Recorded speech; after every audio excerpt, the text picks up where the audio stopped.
See if that works. And it does. Okay. All right, Baruch Hashem. Okay, welcome everybody to the Parsha class. This week we are learning Parshat Korach, 5783. Short Parsha, 95 psukim in total, which is a good 30 or so psukim less than the average. And it's mind-blowingly important, very relevant Parsha. Hopefully you'll get some of that idea from some of the things we'll share today in the class, but also obviously on your own learning and through Shabbat services somewhere where you'll get a chance to hear some good drashot about this Parsha. Several friends and 250 men from the tribe Moshe and Aaron, and they basically say, how do we know that what you're doing is from Hashem and not from yourself? It does definitely seem like nepotism. You picked your brother to be the Kohen Gadol, it seems convenient. There was an obvious reason to rebel. Do that, they all die. Aaron obviously does not. And then Moshe, as we'll see in the Parsha, and in their families, all the people who did not listen to Moshe and get out of the way. Meanwhile, that's not the end of the Parsha. The people are still, they didn't forgive, as they say in Yiddish. They didn't look past the insult as they should have. That's big. And people were dying, and then Aaron saved the people by running around with the ketoret. That it was a way to rescue people from certain death, and so and you're not accepting our authority. So maybe you should be punished. Maybe you should are subsumed with this idea that we don't really know where their authority comes amongst the other 12 princes. Their staffs are placed, and then overnight Aaron's staff grows almonds and the other staffs do not. And there's symbolism to the almond. Of course, we've spoken about that in previous years, how the almond sort of represents a constant sort of feeling of excitement for Torah, for following Hashem, and that's what Aaron represents. And he's the priest. It's because he has that feeling. If you had that feeling, maybe, if your tribe had that feeling, maybe the tribe of Levi is the tribe that said, followed after Moshe, after he said, Mila Hashem Elai, who was for Hashem come with me after the golden calf. So that kind of excitement, translated into the behaviors of Aaron, and then that's why Aaron was chosen to be Kohen Gadol. The specific gifts that Leviim get, that Kohanim get, nobody should feel jealous. Nobody should say, "Oh, I wish I could get Maser." Oh, yeah. Well, do you wish you couldn't own land? Also, there's a land, work the land, and have to give 10% of it to the Kohen or whatever, depending on the 7-year cycle. All right, so that's basically the Parsha, or infamous deep dive into the Parsha, and look at some of the verses. We'll start with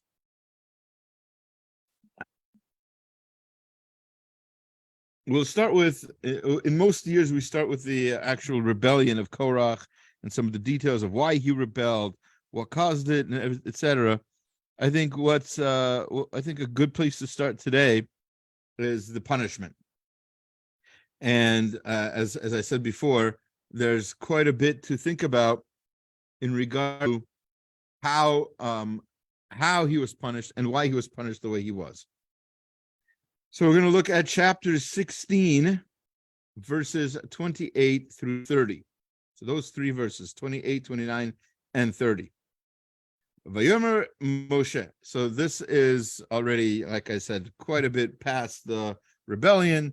He gave them a chance to reconcile, to compromise. They refused. And so Moshe comes before these people, right in front of their tents, and he says, "Vayomer Moshe bezot tedun." From this you will know, ki Hashem shalachani. Hashem sent me. La'asot et kol ha'ma'asim ha'ela ki lo milibi. Hashem sent me to do all of these things, and it's not from my heart. I didn't do this. I didn't split the sea. I didn't create the Torah. This is not me. This is all Hashem. And I am just a messenger. I am just a humble messenger.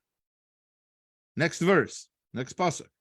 Ki kemot kol ha'adam yamutun. If these three people die, these Korach, Datan, and Aviram, if they die, kol ha'adam yamutun. If they die kemot kol ha'adam, if they die the way most people die, the way all people die, if kudat kol ha'adam yipaked alehem lo Hashem shalachani. If their fate is the fate of all other people, if they die normally, then maybe that's proof that Hashem did not send me. However, next verse, in Bria Yivra Hashem, if Hashem creates a new creation, ufatzta ha'adama et piha, and the earth opens up its mouth, uvala otam, and will swallow them up, vet kol asher lahem, and everything that belongs to them. Yeah, that's right, like a vacuum cleaner. It sucked up all of not just the people, but Korach and Datan and Aviram, but their families and their belongings and their homes and everything else into the hole in the earth, right? If that happens, and if they go into the pit or into the netherworld, right, alive, right, they're perfectly healthy, normal human beings, and they're being sucked in alive into the earth, then you'll know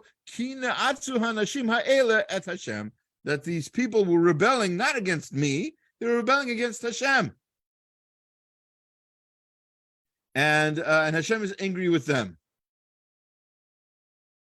It says the Gemara in Nedarim. Gemara Nedarim, page 39b. Because Amar Reish Lakish, the famous Reish Lakish, former highwayman. So he says, Remez lebikur cholim min haTorah minayin. Where is there a hint to bikur cholim in the Torah? So bikur cholim, for those of you who don't know, is a mitzvah we have to visit the sick. And there's definitely there are definite halachot to how to visit the sick. You don't just show up with some flowers and say, you know, I did my job, I did my task.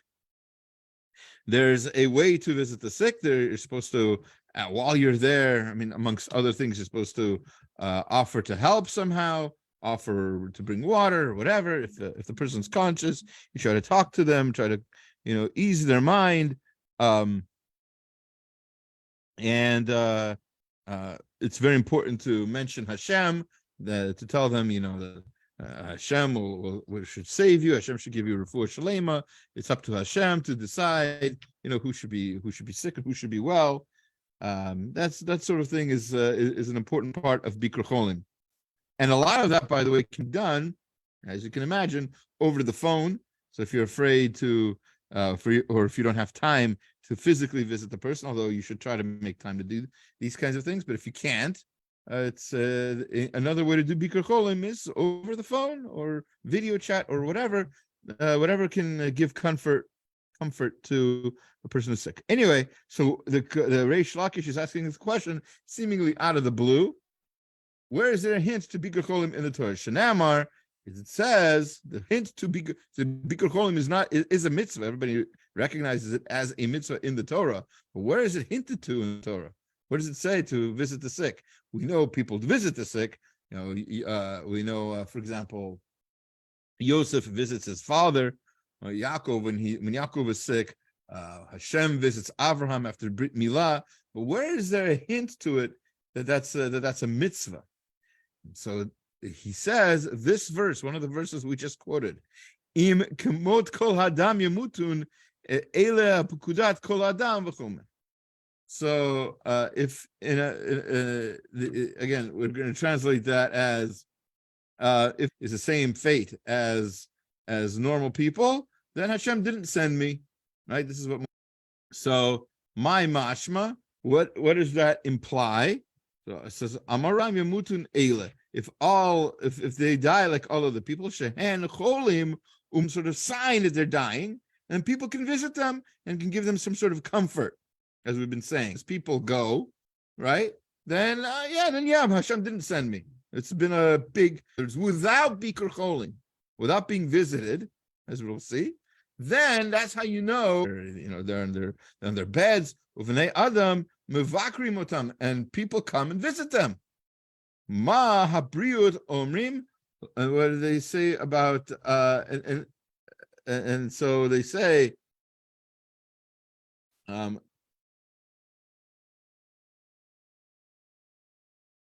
So what do people say then? They say, Lo Hashem shalachani lazeh. Hashem didn't send me for this. Hashem didn't send me to kill you, in other words. Meaning that Moshe is saying that, in a sense, the way the Gemara understands it, at least Reish Lakish, is that the actual visit of Moshe, the actual death of Korach, is a hint to the fact that there's such a mitzvah as Bikur Cholim, because Korach died in an unusual manner, and a usual manner is to be visited when a person is sick. Because he wasn't visited, so that's the proof that there's sort of like a hint to Bikur Cholim. Now, this is a very, very strange Gemara, as you can imagine. There's a lot of things that happen when a person is normally sick and on their deathbed. They cough, they sneeze. So that could have been a hint. But no, that's not what we're talking about. We're talking about Korach and his unusual, mysteriously miraculous death, and let's face it, rather violent and scary death. So that is a hint, says the Gemara, to this mitzvah of Bikur Cholim. I don't have the source with me right now. I couldn't find it in time for class. But the Ben Ish Chai explains this Gemara. Ben Ish Chai has obviously several explanations on the Gemara. The Ben Yehoyada is one of the most famous ones. So he writes that Bikur Cholim is a very unique mitzvah to Judaism. What does Bikur Cholim represent? It represents, and of course, I'm not saying other people don't visit the sick. Obviously, if you've ever been to a hospital, people's family, relatives, friends, they come and visit people when they're not feeling well. But perhaps this originated from us, and this is part of the Or Lagoyim that we've inspired the world to do such a thing. But what does Bikur Cholim really represent? It represents the oneness of the Jewish people. When somebody else is sick, everybody else feels it. You don't have to be a billionaire. You don't have to have, some amazing story about how you're in a submarine. That none of that's necessary. You're sick with a cold, your community will know about it, and your community will look out for you, and they'll call you, and they'll offer to bring you chicken soup or whatever it is. That uniqueness, that strength of the Jewish people, that bond that the community has, that is the feathers. Those are the feathers that Korach ruffled. You understand? Korach, he created a machloket. He created a machloket. Not that there was a machloket and Korach just joined in, which is bad enough by itself. And people were punished for that as well later on. But Korach's issue is that he created a division amongst the Jewish people. This group of people, the Jewish people, who are supposed to be so bound with each other, so connected with each other, so caring for each other, all of a sudden, he tried to stop that. And because of that, he did not deserve Bikur Cholim. And that, says the Ben Ish Chai, that's the hint in the Torah to the mitzvah of Bikur Cholim. Because Korach disrupted that unity of the Jewish people. That unity is reestablished each time somebody visits the sick.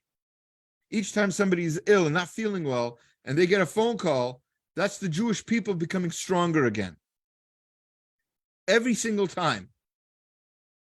And that is something that Korach was obviously not worthy of, because he created division where there didn't have to be a division. All right, that's how we're going to get started. It's also worth noting, obviously this is, and I pointed this out, this is a very scary, terrible death. I mean, they were literally dragged alive into the earth. Nothing could be worse than that.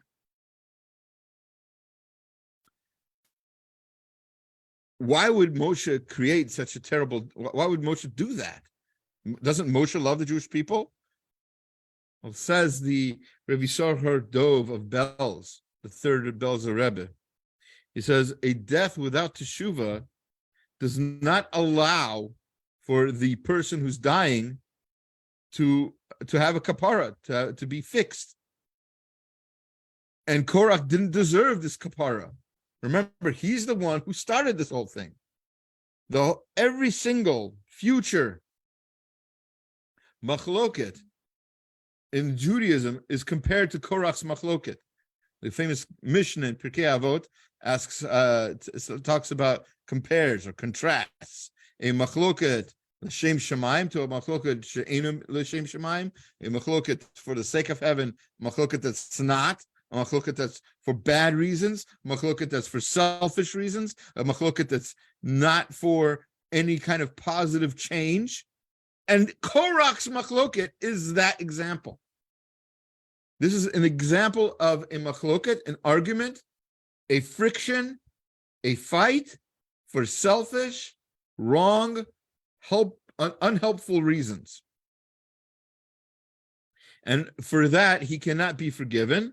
In fact, the Gemara says elsewhere, and we've talked about this, I think in previous years, the Gemara says that he's still down there screaming, Moshe Emet v'Torata Emet. He's finally come to see the light. 1,500 years ago when the Gemara quotes this story, right? He saw already the light, that Moshe is right and the Torah is right. So those are the things he was arguing about, not just Moshe.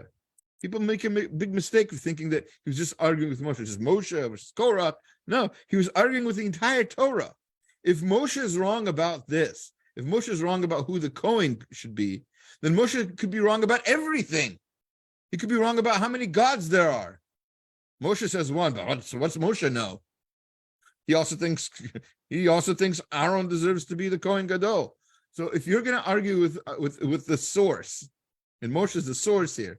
I've spoken in previous classes about this idea. There's such a thing as a reliable source and an unreliable source. We talk about these things. We learn about the media. If Moshe is a reliable source, and you don't need to know every single thing that he says. In other words, you don't have to verify every single detail of everything he says. Once he's a reliable source, you can trust him for everything. Now, there aren't too many people like that anymore. In fact, I think the Chavetz Chaim says there aren't people like that anymore. But Moshe is emet. Moshe tells the truth. Moshe does not lie. And once you recognize that he does not lie, then everything he says is true. The entire Torah is true. All the mitzvot are true. The entire rabbinic tradition is true. Once there's a little grain of doubt about whether Moshe is telling the truth or not, then you have there's no reliability anymore. Now, how do you know he was right about that? Maybe he was wrong about this. Maybe he was wrong. He's just a human being. Yeah, he was. Yes, he was definitely a human being, the greatest of all time. But yes, he was just a human being. Right? So these kinds of things are the kinds of thoughts that Korach encouraged, and that could have definitely devastated Judaism at the time. And if it weren't for this great big miracle where Korach died the way he did, the fate of the Jewish people would have been very different. Okay. let's go on from there. We're going to skip to chapter 17, verses 1 through 3. As said before, the followers, the 250 followers of Korach, were encouraged to participate in a test of who deserves to be Kohen Gadol. Aaron had a pan, a fire pan with ketoret in it, and similarly, these 250 men also had the same ketoret in their fire pans. And so the Torah says that these 250 men all died, right? Aaron didn't. His ketoret seems to have been accepted. And these 250 men, their ketoret was not accepted, and they all died. They all dropped dead. What happened to their fire pans where they burnt this ketoret? So the verses are very interesting here, very unusual.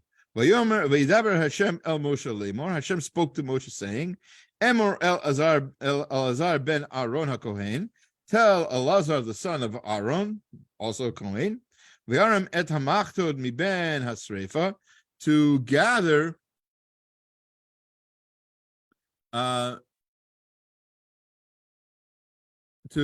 these fire pans, mi ben hasrefa, from the fire,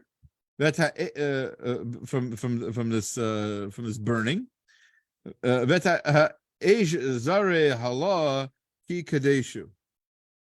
then he should throw away the flame because these pans became holy. Not only does it say that there, but the very next verse continues, et machtot hataim ha'ela, these pans that belong to these sinners, b'nafshotam v'asu otam rikue pachim tzipul hamizbeach, they should be taken and they should be hammered out into sheets. Take these pans, bang on them with a hammer till they're nice and flat into sheets, and then with that, there's going to be tzipul hamizbeach. They're going to cover up the mizbeach. They're going to be used as these metal sheet covers for the altar. Ki krivun lifnei Hashem. Why? Because they were used for krivun, to be like a korban, for an offering for Hashem. V'yikdashu, and they became holy. V'yula od lifnei Yisrael, they should be a sign for the Jewish people. Now, very strange if you think about it, because generally speaking, if I take an item and I do something wrong with it, right? Let's say I take a fork, and with that fork, I eat a non-kosher hot dog, right? I don't know why I'm eating a hot dog with a fork. Irrelevant. All right. So let's say that's what I'm doing. And what happens to the fork? Does that fork now become holy? No. The exact opposite happens. Now, what if I say, obviously this is a non-kosher hot dog, so it's a moot point. I'm not answering to a higher authority here. I get that. But let's say in my head, I've decided that regardless of what other people say, I have decided this is going to be a kosher hot dog. I will eat this hot dog in front of everybody to show that this is indeed a kosher hot dog, not what everybody else thinks. Okay? And I use a fork to do that. And then I get punished because I was, going against everybody else. In the terms of kashrut, amongst other things, there's such an idea as majority rules. If every rabbi in the world says it's not kosher, and I want to be, the rebel rabbi, the renegade, and call something kosher when everybody else is saying it's not, it's usually a bad idea. Amevin Yavin, right? But aside from all that, so if I do this with this fork, this big mitzvah of advertising the kashrut of this non-kosher hot dog, does that fork now become kosher? No. So what's happening here? Why are these fire pans, which were used in the process of a sin by chatayim? The verse itself calls them chatayim. They're sinners. They use these fire pans to bring ketoret in front of Hashem in the wrong way. When everybody else was saying that they're wrong, all the rabbis, Moshe, Aaron, and all the other gedolim of the time were saying they're wrong. So why are they doing? Why is that elevating this thing? We're going to have two answers to this question. First from the Ramban, and then quoting the Ramban and going on his own point, we're going to see from Rav Hirsch. So the Ramban says, let's look at the Ramban first, shall we? I think we shall.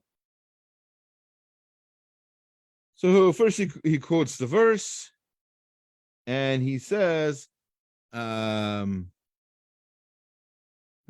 word here, hamachtot. We're talking about the fire pans. It's not really clear from the verse what we're talking about. They're holy. Who's they? What's they? It's the fire pans. Seems pretty clear, but just in case. So hamachtot, these are the fire pans. V'heim asurin behana shekvar asuim klei sharet. They were forbidden for any kind of benefit, for hana. Why? Because they were being made, when the people made these fire pans, they made them according to the specifications of the klei sharet, of these service vessels of the Beit HaMikdash. The Beit HaMikdash had fire pans. So these people, these 250 men, they made similar fire pans for Kedusha, for the holiness of proving Aaron to be wrong. You see? Lashon Rashi. That's a quote from Rashi. As usual, the Ramban might quote Rashi, might respect Rashi, but he's going to question Rashi. So it says, "V'lo yadati tam isur hazai." I do not understand, he says, the reason to make this forbidden. I don't understand the reasoning here.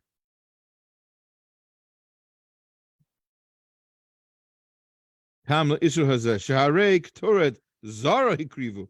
They didn't bring ketoret. They brought ketoret zara. They brought a strange ketoret. They didn't bring kosher ketoret. They brought treif ketoret. Their own ketoret. They didn't make, the right kind of ketoret. And not only that, vizar sha'asa klei shared v'hikri b'chutz b'iser eno mikudash.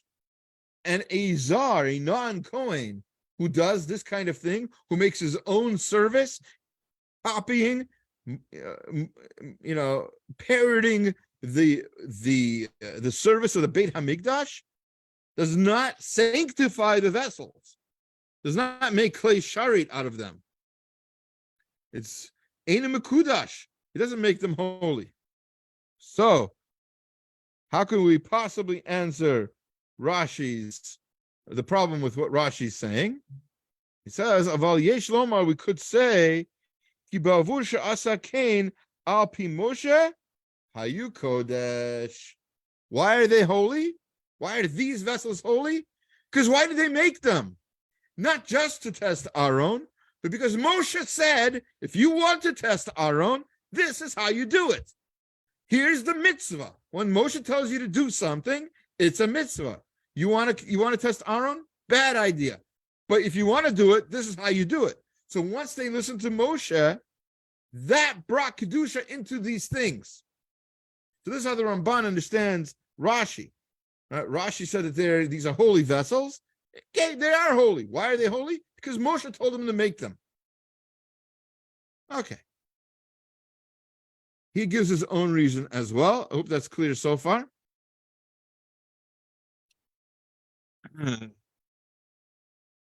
Al pi Moshe hayu kodesh. What?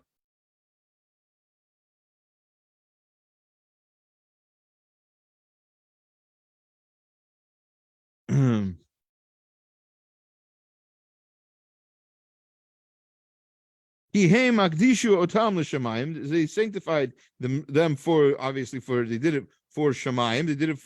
They wanted to follow the rules, sort of, right? Following the rules of arguing against Aaron. Al ki chashu shiyaneh utam ha'elokim be'esh tiyena ha'machtot ha'ela klei shar ba'ol moed le'olam. And since their thoughts were to get an answer about whether Aaron deserved to be Kohen Gadol or not, they wanted to get an answer from Hashem. So it's a holy thing. There's some sort of kedusha involved. And these fire pans were then going to be used for actual service in the Beit HaMikdash forever.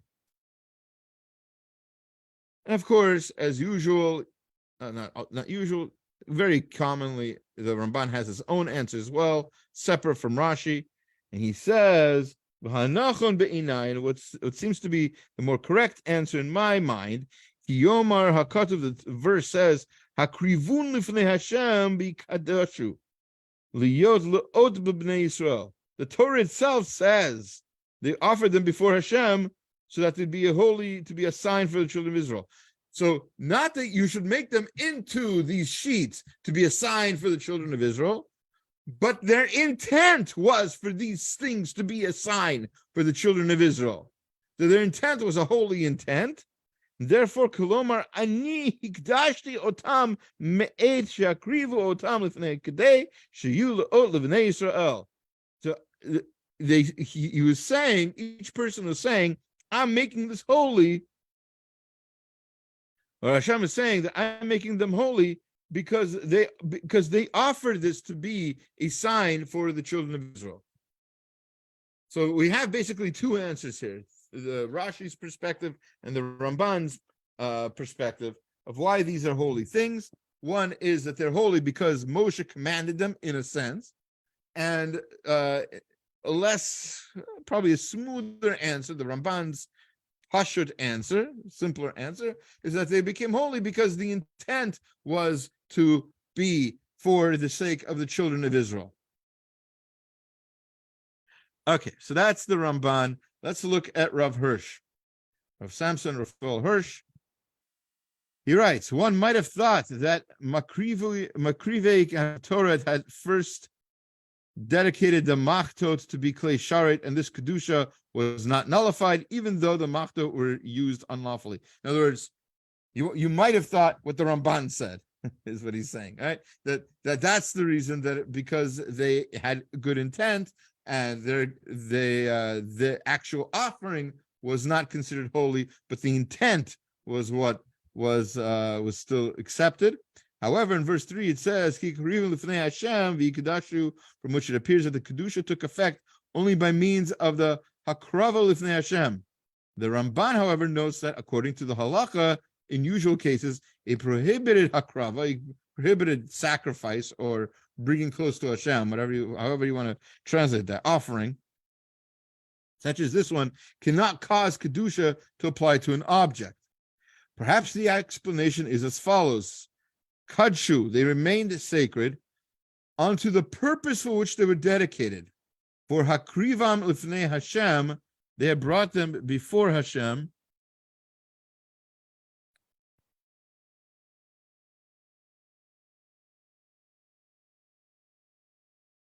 Moment.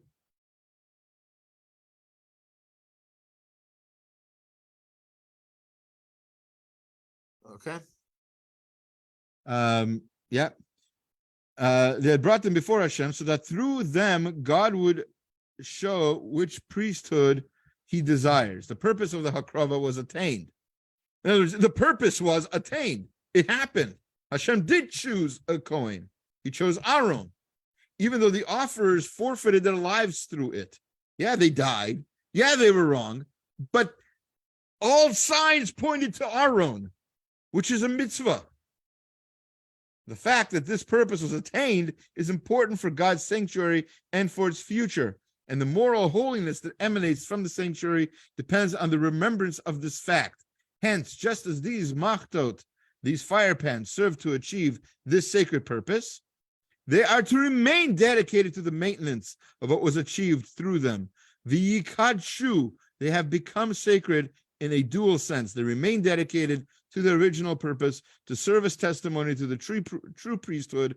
And since this remains their permanent designation, they are connected with the sacred purpose of the sanctuary. Therefore, they themselves become sacred, like all the other objects connected with the service of the sanctuary. Beautiful. I hope you understood that. So here's a third answer to why these fire pans are holy. It's because they achieved their purpose. Yeah, in a sense, the people who were bringing them were sinners, and yeah, they died. But if the purpose was not to make me a Kohen, I want this fire pan to show who the Kohen is. The fire pan did do that. It accomplished its mission. So it is a holy thing because it's pointing to the holiness of Aaron, and that is a big mitzvah. That's the mitzvah that's the neon sign pointing to Aaron. That's the thing that will show the kedusha and holiness of the Jewish people. Okay.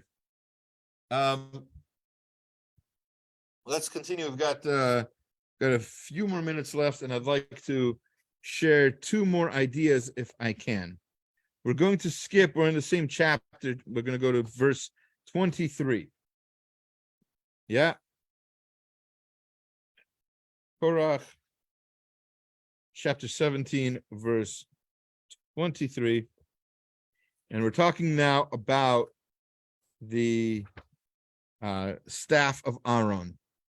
Now, we've spoken about this in different contexts over the last few years, of course, but an interesting question is asked by Rav Moshe Sternbach Shlita.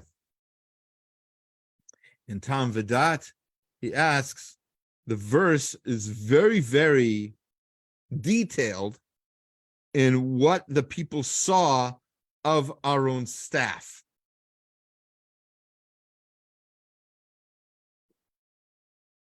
And it's very interesting.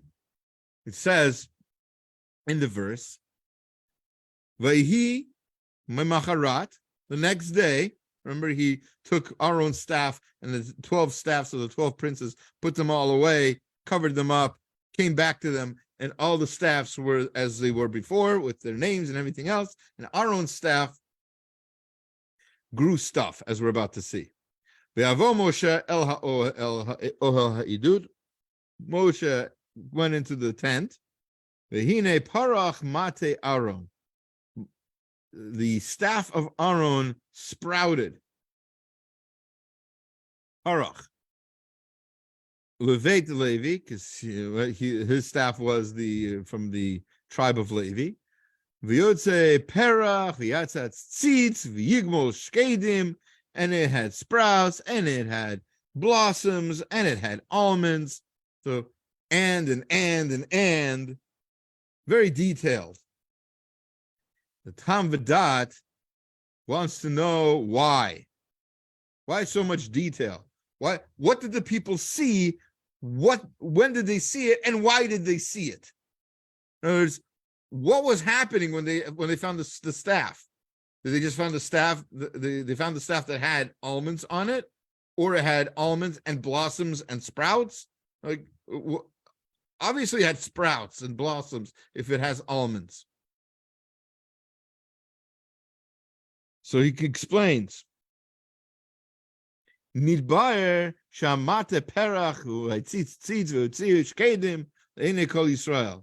The explanation is that this sprouting and this budding and this growing of almonds, all of that was happening in front of their eyes. They saw all of that happening. V'hinu sheru'u kulam et ha'ish tal shalut u'mehalech asiyat hapri. They saw all of it happening all the way up to the creation of the fruit, of the almond. Va'av shela etzem haneis hayadai shiru hashkedim al hamata. But really, if you think about it, the real miracle should be that there were almonds at all. Why do you need all the other steps in between? There's a very important lesson in this. And it's a question people might ask in the future, People have asked me this question: what made Aaron unique? And all of it is answered in this point right here. Ba. This came to teach them an important thing. Shekdushato shel Aaron lo ba lo b'pam achat. B'sibad b'chirato. It didn't just happen all in an instant. I'm holy. I'm Aaron now. That's not what happened. If that would have happened, haya chachon peleton. Then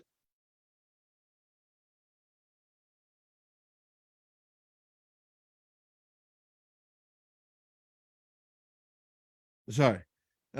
Elu ani haiti nivchar matmana hapkid zel haiti gam ani b'dargato shel Aaron. I can also reach Aaron's madrega. I can also be the Kohen. Anybody can say that. The fichach hara lahem she'ein zochim l'shum mala.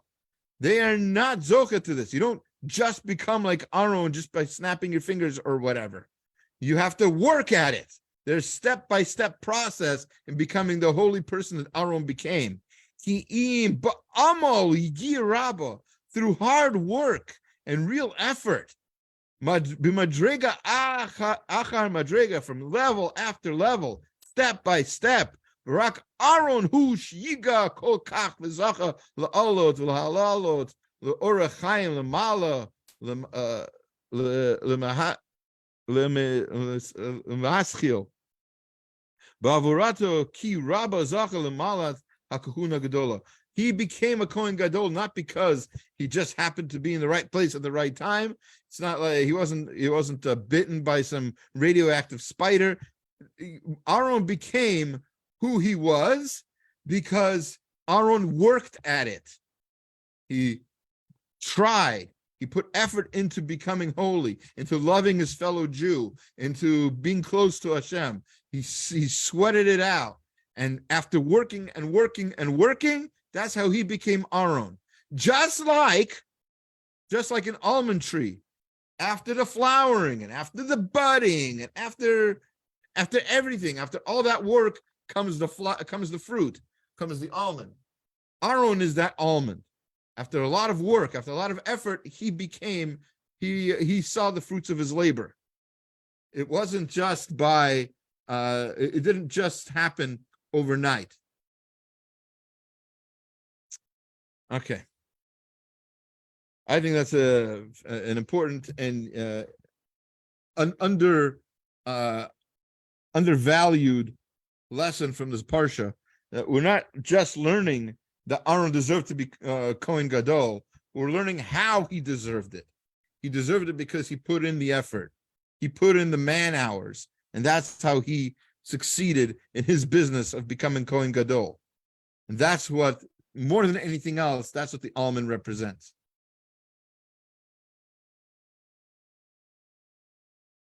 Sorry, to be very clear, not just what the almond represents, but the whole process of the almond ripening.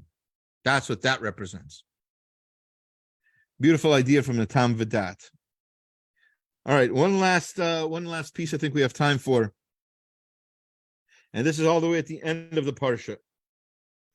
Still talking about that staff. Just because it happened doesn't mean it's over. Chapter 18, verses 25 to 28. Whole chapter later. Yeah.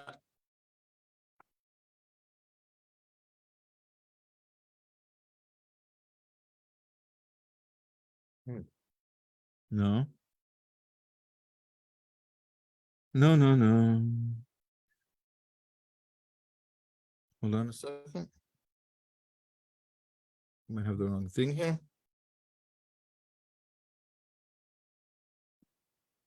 Just a quick moment.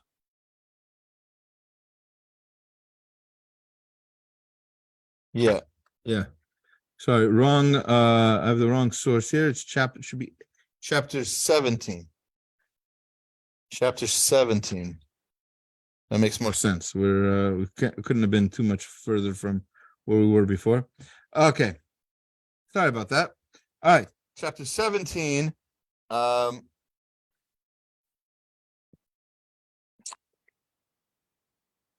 Verse 25. I'll just have to read it and have to believe me. And then later on, hopefully I'll get a chance to fix the source sheet.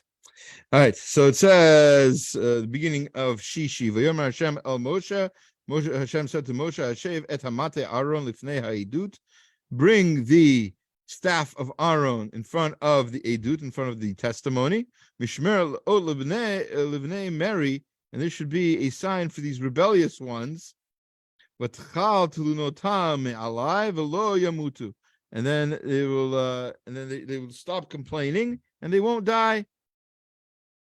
V'yas Moshe kasher tziva Hashem oto kenasa, and Moshe did as Hashem commanded him, so did he do. V'yomru b'nei Yisrael, the children of Israel said, El Moshe le'mor, they said to Moshe, Hein gavanu avadnu kulanu avadnu. But we're gonna die. We're lost. We're gonna die. It's all over. We can't last. This is impossible. All of a sudden, Kol hakarev el mishkan Hashem yamut ha'im tamutu ligvoa, and anybody who's going to come close to the Mishkan, is going to die. There's no surviving this. How will we ever survive? Yeah. Explains those Naim LaTorah, or Zalman Sorotskin.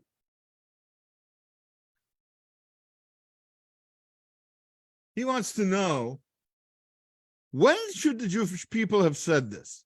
Think about it. They're like, we're gone. There's no way to survive. When should they have said this? Should they have said this again? Let's follow the chronological order here. So first, they complain, and there's a plague, and they're dying, and Aaron saves them. They're still not sure if Aaron deserves to be Kohen Gadol. They do the whole almond staff test. They all fail. Aaron passes, and then Moshe is told to take the staff and put it into the Mishkan to be a reminder to the Jewish people. And then the Jewish people are like, oh no, we're going to die. Shouldn't they have said that before Moshe is told to put away the staff? Why does his putting it away, why does that threaten them more? That's the question of Rav Zalman Sorotskin. Lama lo amru zo tikaf kasher v'tzia et hamato lifnei Hashem kuli alma lekach matehu. Why didn't they say that earlier when they saw the budding almond fruit on the staff? Lama chachu ad asher nitztava lashiv et matel Aaron el kodesh hakadoshim. Why do they wait till Moshe is commanded to put away the staff? V'yesh a possible answer is shayah hadavar lifala be'inehem. There's an obvious, amazing thing that happened to them. A big pella.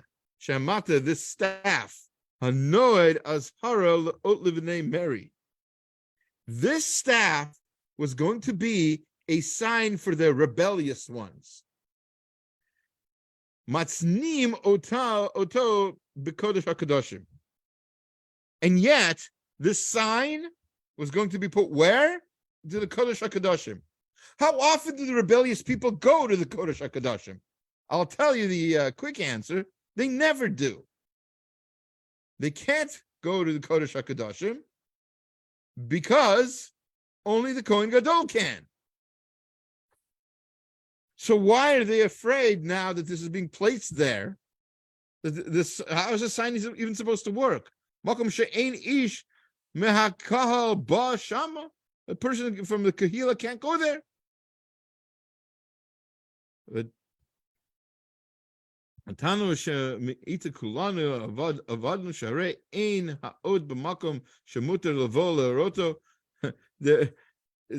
the sign is somewhere where they can't see it. How are they supposed to learn a lesson from this?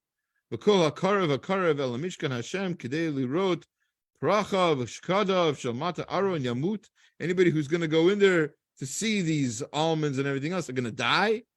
Vim lo yakriv yala al libel orer al hakahuna v'yamot sheyigua kikorach ve'adata. They were saying that we're lost.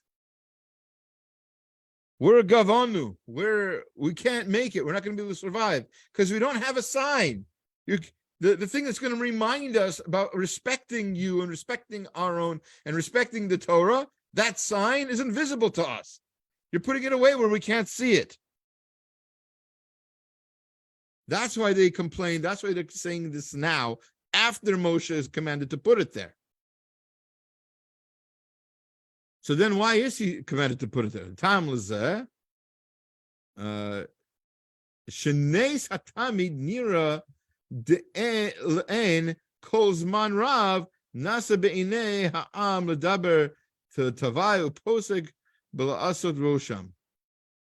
A nace, a miracle that's constant, that's in front of your face all the time, loses its impact. To retain its potency, Moshe was told to bring this miracle staff into the Kodesh HaKadoshim, where it will be taken out sometimes. Says Rav Sorotsky, and he continues, Masha enkein hamata hapali mnucha b'Kodesh HaKadoshim im yotziu oto b'shad merida. When people do complain, when people decide in the future that they're going to attack Judaism, attack the authority of Moshe and his next in line, etc., future leaders of the Jewish people, if that ever happens again, then they will take out the staff from there. They can't keep it out all the time because then it will lose its potency. But to keep it inside the Kodesh HaKadoshim and then to take it out whenever there's a case of future rebellions, she'az muter lichnos kemo b'sha'at tinokim yasher rosham al b'nei Mary, and then they'll have this impact on the Jewish people. He points out, this is sort of a legalistic point. I'm not sure how much interest there is in it, but the Holy of Holies, the Kodesh HaKadoshim, wasn't only visited by Aaron. For the service, yes, it could only be visited by the Kohen Gadol. When it wasn't in service, when it wasn't Yom Kippur, for instance, and something needed to be fixed or moved or replaced, workers were allowed to go in there, right? Just like in a gym, right? If something breaks, it's not like you're only allowed to go in if you're a member. Does that mean all the workers have to be members to go in? No, obviously they're workers. They can come in and fix things. There was such a thing. There were repairs to be made, and the workers did come in, and that just like that happened, just like that was a thing. So too, the Jewish people, whenever they would rebel in the future, it was allowed for this staff to be taken out and brought to them to again remind them that of the authority of Moshe and the authority of the Torah, and that is what has allowed Judaism to survive ad hayom, all the way up to today, and God willing, until the coming of Mashiach b'mheira v'yameinu. All right, thank you all for listening, and I hope you'll have an enjoyable rest of your week. I'm going to pause the Facebook, and if you have any questions, now would be a good time to ask.